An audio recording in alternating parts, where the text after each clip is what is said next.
Irmãos, irmãs, com toda a igreja, estamos vivendo a nossa liturgia neste 21º domingo do tempo comum, com o nosso evangelista Mateus, hoje 23 de agosto, Mateus capítulo 16, versículos 13 a 20. Naquele tempo, Jesus foi à região de Cesareia de Filipe e aí perguntou a seus discípulos: quem dizem os homens ser o Filho do Homem? Eles responderam: alguns dizem que é João Batista, outros que é Elias, outros ainda que é Jeremias ou algum dos profetas. Então Jesus lhes perguntou: e vós, quem dizeis que eu sou? Simão Pedro respondeu: tu és o Messias, o Filho do Deus vivo. Respondendo, Jesus lhe disse: feliz és tu, Simão, filho de Jonas, porque não foi um ser humano que te revelou isso, mas o meu Pai que está no céu. Por isso eu te digo que tu és Pedro, e sobre esta pedra construirei a minha igreja, e o poder do inferno nunca poderá vencê-la. Eu te darei as chaves do reino dos céus. Tudo que tu ligares na terra será ligado nos céus. Tudo que tu desligares na terra será desligado nos céus. Jesus então ordenou aos discípulos que não dissessem a ninguém que ele era o Messias. Palavra da salvação, glória a vós, Senhor.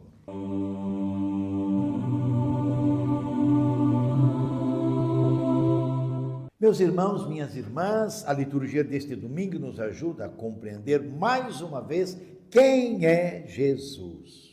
Os textos, sobretudo o Evangelho, nos convidam a olhar, contemplar e acolher sua proposta que comunica a vida, o que é demonstrado pelo seu fazer. O contexto geográfico do Evangelho que ouvimos é o de Cesareia de Filipe, região pagã, bem longe de Jerusalém, a capital, centro de poder social, religioso, econômico. É aí que, com seus discípulos, mesmo que furtivamente, discretamente, Jesus provoca a avaliação da compreensão de sua pessoa com a pergunta sobre quem ele é. O que é que estão dizendo que eu sou? Quem é o Filho do Homem? As diversas opiniões se aproximam, mas não expressam a grandeza de Jesus, que é mais que um profeta. Ele é o Messias, o Filho do Deus vivo.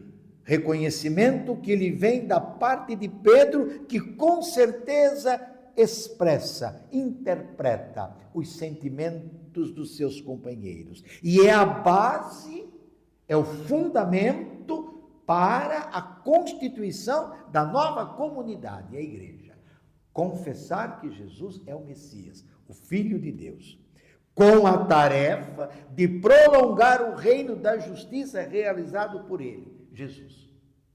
E a igreja precisa sempre mais voltar a esses trilhos, os trilhos do reino. A igreja existe para anunciar o reinado de Deus. Não é para promover pessoas, promover padre, promover tantas coisas que estão acontecendo por aí e que muitas vezes não confere com a justiça do reino. Por isso as coisas sempre continuam como estão, a partir da igreja, na sociedade e assim por diante. É aos discípulos, meus irmãos e minhas irmãs, é aos discípulos, sob a liderança de Pedro, que Jesus entrega a responsabilidade sobre o reino, com a convicção de que nada poderá vencê-lo. Claro, o reino é de Deus. Não somos nós que vamos destruir o reino ou prejudicar a sua presença. As portas do inferno, ou o poder da morte, ou os poderes deste mundo, não poderão vencê-lo.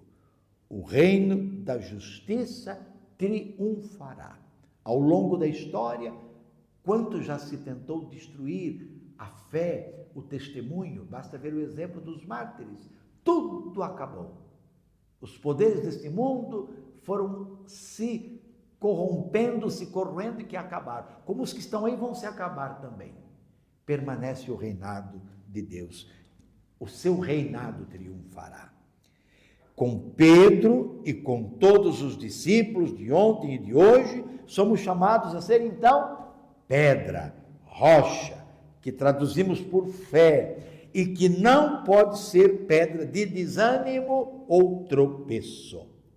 Nossa firme adesão a Ele, a Jesus, nos permitirá confessá-lo cada dia como Messias e Salvador, e confessando-o, testemunhá-lo com obras concretas. Reconhecemos desde o início, a liderança de Pedro na comunidade. Ele foi o ponto de união das diferenças na igreja. Lembremos e rezemos pelos nossos irmãos leigos e leigas que, realizando diversos ministérios, edificam nossas comunidades. Estamos no mês de agosto, mês vocacional. Na igreja, os leigos e leigas são infinitamente maiores, números que a gente nem pode calcular, muito mais que os bispos e os padres juntos nos serviços que são fundamentais, da visita aos doentes, aos pobres, aos encarcerados, o socorro dos pobres, os catequistas, os ministros. Que trabalho bonito!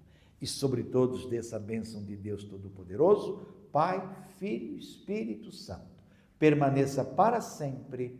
Amém. Aleluia, aleluia.